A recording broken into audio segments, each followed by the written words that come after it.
পরিবর্তন news channel, আপনার কণ্ঠ, আপনার পছন্দ। প্রিয় দর্শক, আজ পরিবর্তন নিউজ চ্যানেল উদযাপন করছি গণতান্ত্রিক অধিকার রক্ষা দিবস। কর্মীদের বৈঠক ছিল, যেখানে একসাথে এসেছে কৃষক এবং শ্রমিক সমাজ। গণতান্ত্রিক অধিকার রক্ষা দিবস, শ্রমিক এবং কিষাণ এর ভবিষ্যৎ রক্ষা। আজ এখানে একত্রিত হয়েছে শ্রমিক নেতারা একটি গরিমাময় উপলক্ষে, গণতান্ত্রিক অধিকার রক্ষা দিবস। এই দিনটি কৃষক এবং শ্রমিক সমাজের ঐক্যের প্রতীক। হিন্দ মজদুর কিষাণ পঞ্চায়েতের উদ্যোগে আজ কিষাণ এবং শ্রমিক সংগঠনের নেতারা মিলিত হয়েছে একটি বৃহত্তর উদ্দেশ্যে, গণতন্ত্রকে রক্ষা করা, শ্রমিক ও কিষাণ অধিকারকে প্রতিষ্ঠিত করা। পশ্চিমবঙ্গের সহ দেশের কৃষক সমাজ ভূমির অধিকার রক্ষার জন্য এবং শ্রমিক সমাজ অর্থনৈতিক স্বার্থ ও অধিকার প্রতিষ্ঠার জন্য লড়াই করছে। একসাথে তারা গণতন্ত্রের এই আন্দোলনে অংশগ্রহণ করছে। হিন্দ মজদুর কিষাণ পঞ্চায়েত আজ একত্রিত হয়েছেন কারণ কৃষক শ্রমিকদের ঐক্য ছাড়া গণতন্ত্রের রক্ষা সম্ভব নয়। শক্তি হল একতা। হিন্দ মজদুর কিষাণ পঞ্চায়েত চাইলেন একটি ন্যায্য সমাজ, যেখানে শ্রম ও বসবাসের অধিকার থাকবে সবার। শুধু তাই নয়, কৃষকদের মর্যাদা ও শ্রমিকের সম্মানের প্রয়োজন। আজকের এই অনুষ্ঠান দিয়ে সংগঠনের পক্ষ থেকে বুঝিয়ে দিতে চাইলেন যে, শ্রমিক এবং কিষাণ সাহস, ঐক্য এবং সংগ্রামের মধ্য দিয়েই নিজেদের অধিকার অর্জন করবেন। গণতন্ত্রের হত্যা বন্ধ করার জন্য আমরা আজ অঙ্গীকার করছি, আমরা একত্রে দাঁড়াবো এবং আমাদের গণতন্ত্রকে রক্ষা করব। জয় হোক গণতন্ত্রের। ভারত সভা হলে অনুষ্ঠিত হলো। উপস্থিত ছিলেন রূপা চক্রবর্তী খান, রবীন্দ্রনাথ চক্রবর্তী, সাধন তালুকদার, অশোক দাস, অসীম রায়, এম.এস. হাসান সহ অন্যান্য নেতৃবৃন্দ। হিন্দ মজদুর কিষাণ পঞ্চায়েতের জিন্দাবাদ স্লোগান দেওয়া হয়েছে। গণতন্ত্র অধিকার রক্ষা দিবস, এই দিনটি কৃষক এবং শ্রমিক সমাজের জন্য একটি শক্তিশালী প্ল্যাটফর্ম। হিন্দ মজদুর কিষাণ পঞ্চায়েত কৃষক ও শ্রমিকদের অধিকার রক্ষার জন্য কাজ করে, যাতে তারা গণতন্ত্রের সুবিধা ভোগ করতে পারে। কিষাণ অধিকার রক্ষার জন্য শ্রমিক ঐক্যবদ্ধ হতে হবে, শ্রমিক এবং কিষাণ একসঙ্গে আওয়াজ তুলতে হবে এবং সমাজে পরিবর্তন আনতে হবে। প্রতিটি ভয়েস গুরুত্বপূর্ণ এবং একসাথে একটি শক্তিশালী গণতন্ত্র তৈরি করতে পারে। গণতন্ত্রের শক্তি আমাদের শ্রমিক ও কৃষকদের হাতে, যারা আমাদের সমাজের অভিভাবক। তারা তাদের সংগ্রাম ও কঠোর পরিশ্রমের মাধ্যমে আমাদের স্বাধীনতা ও অধিকারে অবদান রেখেছে। আজ আমরা গণতন্ত্র রক্ষা করার এবং ভবিষ্যৎ প্রজন্মের অধিকার ও স্বাধীনতা সুরক্ষিত করার প্রতিশ্রুতি দিচ্ছি। আসুন আমাদের গণতন্ত্র রক্ষায় ঐক্যবদ্ধ হই। আজকের এই দিবস আমাদের সবাইকে স্মরণ করিয়ে দিচ্ছে, গণতান্ত্রিক মূল্যবোধ রক্ষা করা আমাদের সকলের দায়িত্ব। আসুন আমরা একতাবদ্ধ হই। আপনার ভাবনায় গণতন্ত্র কেমন?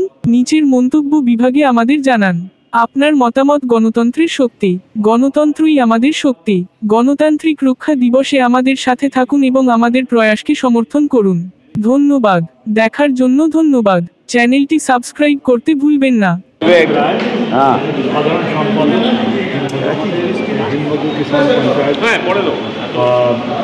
একটা রাষ্ট্রীয় সংগঠন, আর এখানে অশোকদা এটাকে নিয়ে এখন পরিচালনা করছেন, এখানে ওদের কাজ করিয়েছেন। আমি গতবার যখন জানুয়ারি মাসে এসেছিলাম তখন প্রথম প্রশ্নটা রাখা হয়েছিল কি এখানে আলু চাষ কী হয়, আর আমাদের একটা শুধু বক্তব্য চাষ।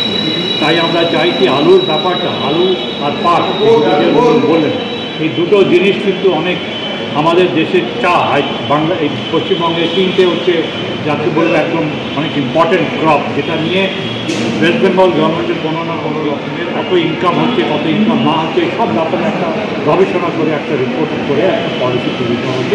আমি সেই সম্পর্কে আমি বলতে চাই যে আমাদের এই আলুটা নিয়ে আমরা প্রথম নামতে চাই, আর আলুটাকে নিয়ে আমরা শেষকালে যেটা একটা যাকে বলবো অর্থতন্ত্র হিসাবে ওরা বলবে যে আলুর দাম যদি আমরা না কমিয়ে রাখি তাহলে আমাদের একটি ইনফ্লেশন হবে, তাই তো? এটাই হচ্ছে ওদের তর্ক। সেটা তার মানে ক্ষুদ্র চাষের বিরুদ্ধে কথা বলছে। এখন কথা হচ্ছে কি, যারা খাচ্ছে আলু তাদেরকে কীভাবে সুবিধা দেওয়া যায়, সেটা করার জন্য অনেক থাকতে পারে।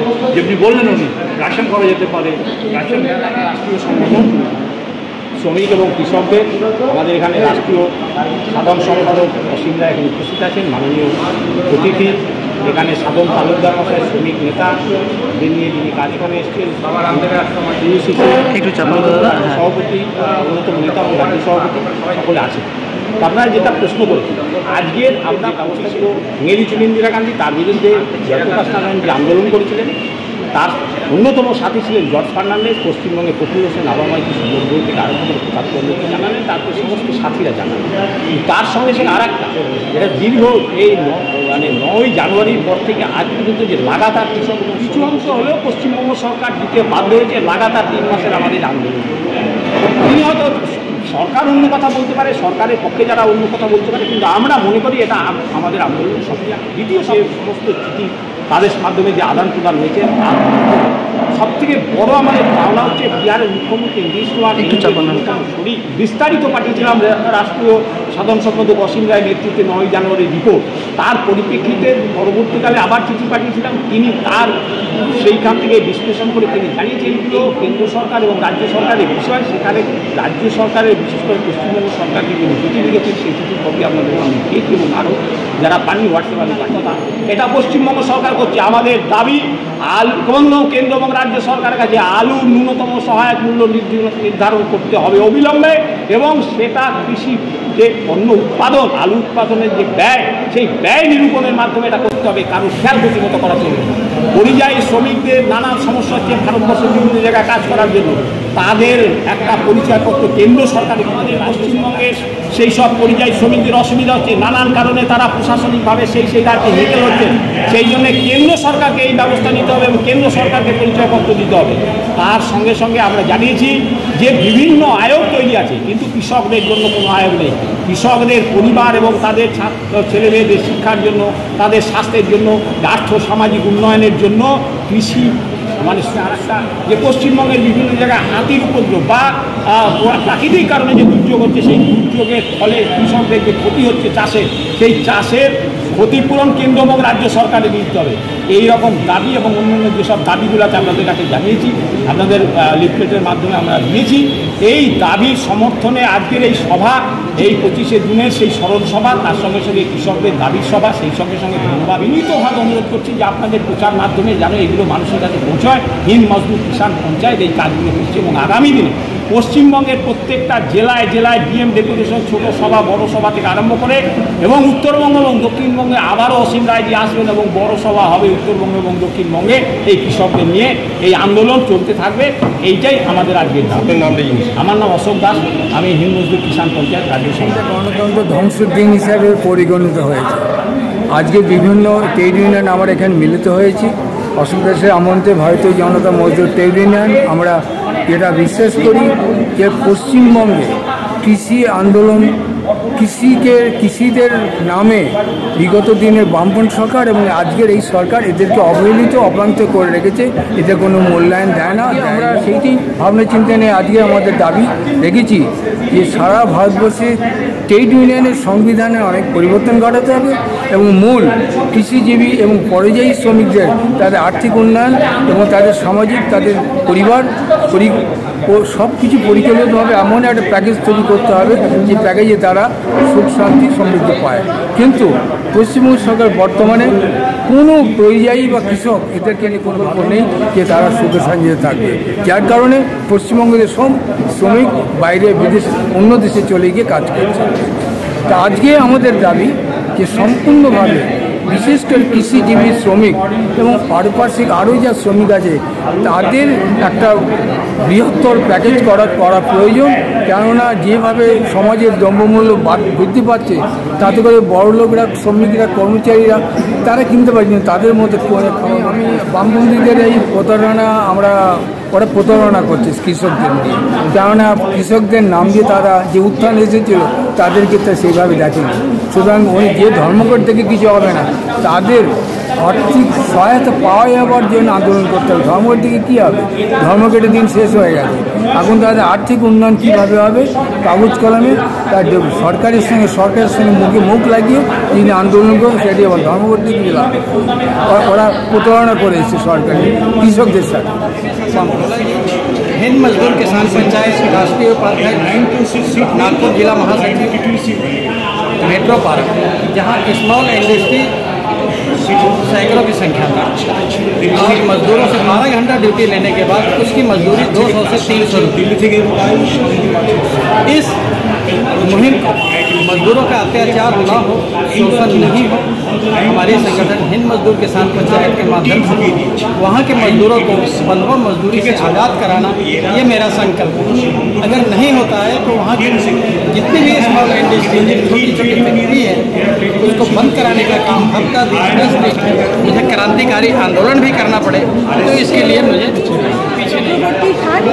টিইউসিসি কলকাতা জেলা সমাধান যে বিষয়গুলো এখানে তুলে ধরা হয়েছে মূলত কৃষকদের দুর্দশা। কৃষকরা তাদের ফসলের ন্যায্য মূল্য পাচ্ছে না।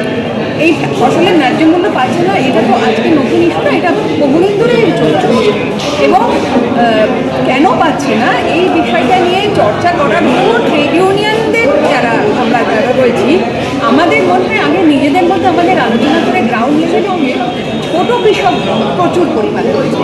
বড় বড় কৃষক যেমন আমরা উত্তরপ্রদেশ পাঞ্জাবে দেখেছি বড় বড় কৃষক, তারা কিন্তু এখানে মূলত ছোট কৃষক, তাদের ছোট ছোট জমি হয়তো 2 বিঘা 4 বিঘে জমি, তারা যে ফসলগুলো বানাচ্ছে তৈরি করছে সেই ফসলের যে দাম, সেই দামটা পাওয়ার জন্য যে চিন্তা ভাবনা সরকারের তরফ, সেইটা কিন্তু খুবই সবই কিন্তু খুবই দুঃখজনক। কারণ এটার জন্য প্রপারভাবে যেটা আমি মনে করি যে সরকারের উচিত এটা সমস্ত ট্রেড ইউনিয়নদের মিলে বসে আলোচনার মাধ্যমে একটি সমাধান করা। কারণ সরকার তার মতো করে চিন্তাভাবনা করে, সরকারকে যেমন বলা হয় আধিকারিকরা যেরকম বুঝিয়ে দেয়, সেই কথা পেলো কিনা সেগুলো দেখার কোনো সেভাবে কোনো মেকানিজম নেই। সরকারকে একটা কিছু রিপোর্ট দিয়ে দেওয়া হলো, সরকার সেটা দিয়ে দিল যে আমরা এই করছি, কিন্তু মানুষের অবস্থা, কৃষকের অবস্থা যেহেতু সেই, তাহলে সেইটা করার জন্য ট্রেড ইউনিয়নের ভূমিকা এখানে খুবই গুরুত্বপূর্ণ। এবং ট্রেড ইউনিয়নকে মান্যতা দেওয়াটা সরকারের কাছে বলে আমরা করেছে, তার যেটা উদ্ধৃত সেইটা তিনি কিন্তু রাখতে পারেন, কারণ কোল্ড স্টোরেজে রাখার মতো ক্যাপাসিটি, ক্ষমতা, আর্থিক ক্ষমতা তার নেই। সরকারের উচিত ছোটো ছোটো লেভেলে যাদের উদ্ধৃত আলু আছে সেটা রাখার জন্য সেইভাবে কোল্ড স্টোরেজ, কিন্তু সেটা হয় না। সেখানে কী হয়, ব্যবসায়ীরা খোরেরা আলুটা কিনে নেয় কম দামে, কিনে নিয়ে তারা মার্কেটে রাখে এবং তারা 5-6 মাস আগামী আলু সিজন চলে যাওয়ার পর তারা এটা থেকে ফাটকা যে টাকা কাম, আলুর যেটা দাম, সব থেকে বড় কথা মধ্যবিত্ত আলুর ওই দামে কিনে খাচ্ছে, কিন্তু কিনে আছে, এইটা তো দেখতে হবে। এইখানে কিন্তু সরকারের গাফিলতি আছে। তাদের মধ্য দিয়ে চূড়ান্ত সিদ্ধান্ত বলতে যেটা বোঝায়, যেটা বলা খুব মুশকিল। তারপরে হচ্ছে যে ভোরেরা, ভোরে বলবো না, ছোটো ব্যবসায়ী যে কোনো আনাজপত্র কিনে আনেন, বেচেন, মাহাজের কাছে এই যে কিনে এনে তিনি বিক্রি করেন বা আলু ইত্যাদি, তারা অ্যাকচুয়ালি শ্রমদানই করেন, তারা অ্যাকচুয়ালি শ্রমিকও বটে। এবং এই জায়গাটা ওটা হচ্ছে যে চাকরি করছে, যে কোনো একটা বিষয়ের দাম বেড়ে গেছে, সেই দামটা কেন বাড়বে? 20 টাকার আলু 25 টাকা পাইকারি দেওয়ালে কিনে আসে, আমার তো শ্রম আছে, সেখানে আমি সেটাকে 20, 22, 25 টাকা না দিতে বিক্রি করতে পারি, তাহলে তো আমার চলবে না। তাহলে দেখা যাচ্ছে এখান থেকে আমি ক্রয় করি, এই যে মজুদদার, অ্যাকচুয়ালি মজুদদারদের নিয়ন্ত্রণ করা উচিত। মার্কেটে গিয়ে আমি রবি একটা আলু, আমি যখন তাকে বোঝাতে যাচ্ছি যে স্যার আমি কী করতে পারি, আমি তো আলুটা কিনেছি এই রেটে, তো আমাদের এইটুকুনি যদি উদ্যুক্ত মানি না নিয়ে আমি বিক্রি করি তাহলে আমি পোষাবে কেন? তাহলে এই যে মার্কেটে ঢুকে দোকানে দোকানে গিয়ে কেন আলুর দাম বেশি বিশেষ করে কথা হচ্ছে আজকের দিনে, আজকে এই জায়গাটা আমি সেই জন্য বললাম একটা বোর্ড গঠন। আপনারা জানেন যে পাট একটা শিল্প, পাটের পাট চাষিরা আছে, তাদের পাট বিক্রি করতে হয়, তাদের পাটের রেট কী হবে কী হবে না সেটা যে একটা বোর্ড গঠন করা, এক্ষেত্রেও কিন্তু সেই যারা বাইরে বিক্রি করবে, এই নিয়ন্ত্রণটা যদি সরকার উদ্যোগ নিয়ে করে তাহলে অনেকটা নিরাপদ থাকবে মার্কেটে। তা না হলে ওই মাঝে মধ্যে আমি হানা দেবো, এখন আমি 25 টাকা আলু কিনে 30 টাকা না বেশি খাবো, এই প্রশ্নটা সবার আগে আসে।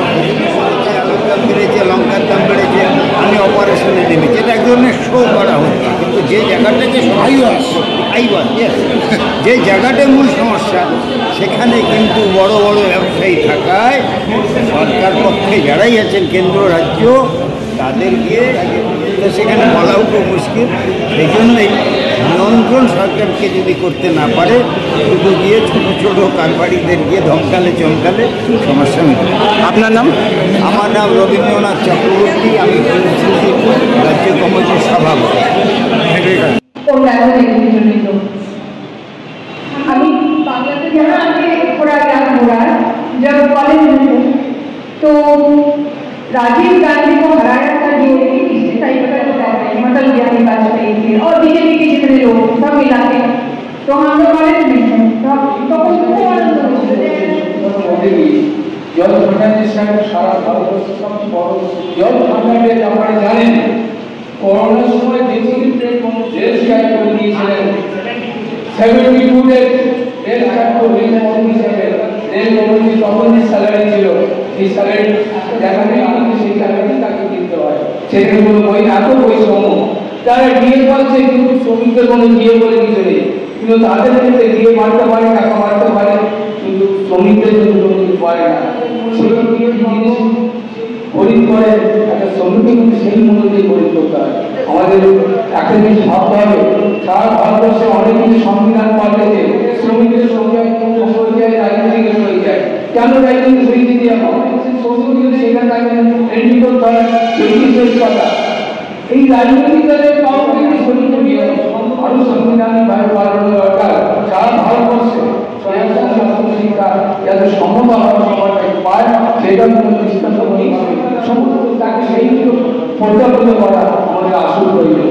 সবাইকে আমরা শুরু করেছিলাম হয়তো সেটা সারা পশ্চিমবঙ্গ ব্যাপারে এবং পুরুলিয়া বা অন্য জায়গায় পরিযায়ী শ্রমিক মুর্শিদাবাদের যারা বাইরে যেমন আধার কার্ড বা ভোটার কার্ডের মতো তার সঙ্গে সঙ্গে যেটা সব থেকে সমস্যার বিষয় এই যে সব আমি আপনাদের একটা উদাহরণ দিয়ে বলব যে পশ্চিমবঙ্গে যে আলু উৎপাদন হয় সেই আলু পশ্চিমবঙ্গ হয় এরকম যদি একটা সরকার চলে সেই সরকারকে আপনি কৃষক বিরোধী সরকার বলবেন না। আপনাদের কাছে এই সমস্যা 3 মাস পর্যন্ত